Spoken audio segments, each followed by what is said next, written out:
Hello बच्चों, चलिए प्रश्न को पढ़ते हैं। कॉलम एक में दिए गए तत्वों को कॉलम सेकंड में दिए गए गुणधर्मों से सम्मिलित कीजिए। तो देखिए, कॉलम एक में कुछ तत्व दर्शाए हैं और कॉलम सेकंड में उनके गुणधर्म। तो चलिए प्रश्न की मुख्य अवधारणा पे बात करते हैं। मुख्य अवधारणा, देखिए लिथियम सबसे प्रबल अपचायक धातु है। अपचायक धातु है क्योंकि इसका मानक ऑक्सीकरण विभव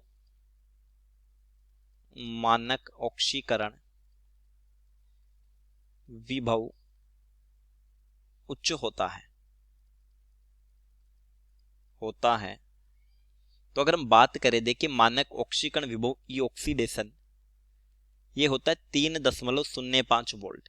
वहीं अगर ई नोट रिडक्शन की बात करें लिथियम के लिए तो ये हो जाएगा विपरीत, यानी -3.05 वोल्ट। तो देखिए, सामान्यतः अपचयन विभव की बात होती है तो वो सबसे ऋणात्मक है और ऑक्सीकरण विभव सबसे धनात्मक है। देखिए, एक अम्लीय क्षार का क्या मतलब है। एक अम्लीय क्षार यानी जो एक H+ ग्रहण करे,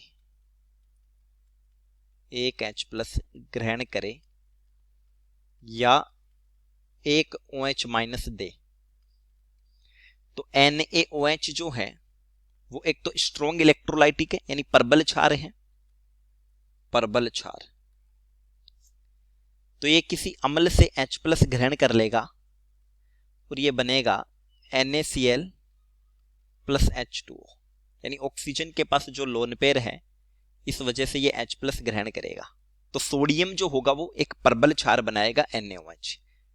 देखिए, जो फर्स्ट ए के तत्व होते हैं उनका इलेक्ट्रॉनिक विन्यास होता है NH1 और सेकंड ए के जो तत्व होते हैं उनका इलेक्ट्रॉनिक विन्यास होता है NH2।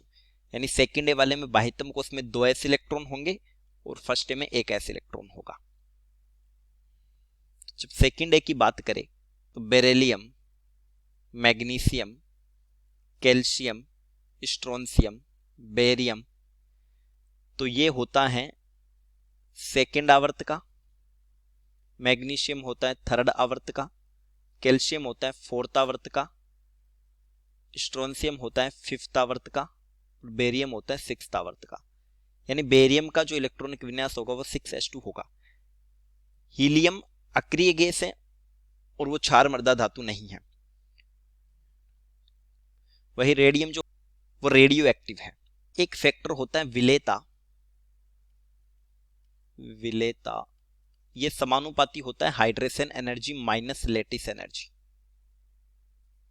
तो अगर सल्फेट की बात करें, जैसे हम सेकंड ए में बात करें, तो सल्फेट बनेगा एक तो BeSO4, इसी तरीके से बनते हैं, और एक बन जाएगा मान लीजिए BaSO4। तो टॉप टू बॉटम जाने पर धनायन का आकार बढ़ा, यानी बेरियम+2 का आकार बेरिलियम+2 से अधिक होगा। धनायन का आकार बढ़ा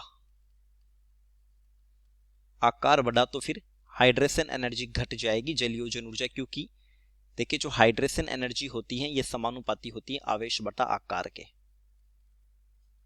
आवेश बटा आकार, तो आवेश तो कांस्टेंट है, आकार बटा हाइड्रेशन एनर्जी घट जाएगी, इसलिए हम कह सकते हैं कि विलेयता घटेगी।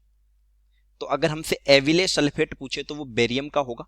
तो देखिए हमारा उत्तर होगा लिथियम क्षार धातु में सर्वाधिक ऋणात्मक इलेक्ट्रोड विभव का मान है, यानी कि ई नोट रिडक्शन सबसे ज्यादा ऋणात्मक है। तो फर्स्ट में होगा C। वही सोडियम जो है वो ये प्रबलतम एक अम्लीय क्षारक होगा, यानी सेकंड में होगा B। थर्ड कैल्शियम का जो ऑक्जिलेट होगा वो भी एविले होगा, क्योंकि लेटिस एनर्जी का मान अधिक हो जाएगा। तो थर्ड में होगा D और फोर्थ है बेरियम। तो इसमें होगा एक तो एविले सल्फेट भी होगा और इलेक्ट्रॉनिक विन्यास 6s2 होगा, यानी फोर्थ में होगा A तथा E। चलिए उम्मीद करता हूं प्रश्न समझ आया होगा। धन्यवाद।